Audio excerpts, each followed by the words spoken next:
Hey guys, in this video I'm going to talk about how Lister Pros came to be.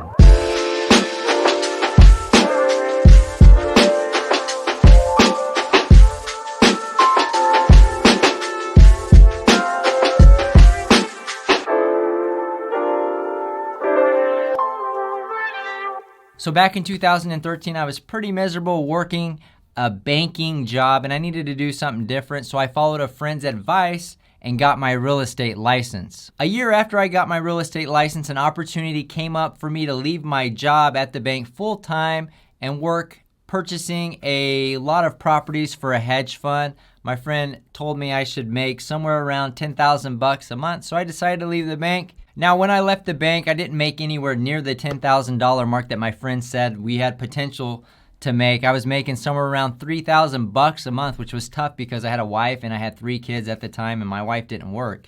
At that time, I honestly had to go on government health care and even food stamps to make it through those tough times. But honestly, it was well worth it versus just packing up and going back into corporate America. In order to make ends meet, I had to start doing traditional real estate on the side with my friend.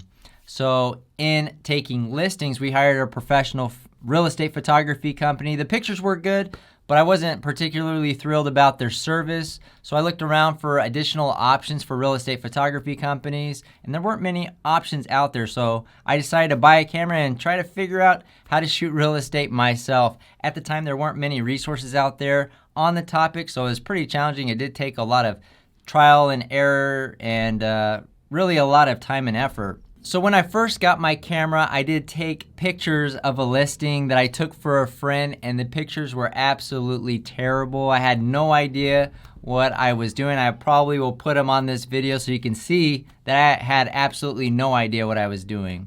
After that, I started to practice and research and figure out ways I could improve my picture quality. And then once I had a decent amount of shoots under my belt and I felt confident, I started offering my services to other agents. And honestly, I was surprised at how easy it was to get customers because I think people had the same experience that I had with that other company, and it made for an easy transition over to my company. So within 6 or 7 months, I was actually making pretty good money, and I was making over $10,000 a month relatively quickly. So 8 months into the business, I decided that I wanted more of a personal life, although that didn't happen till years down the road. I was really overwhelmed as a solo person. So I brought on my first employee. He was a fellow cyclist that I rode bikes with, and I paid him a flat salary.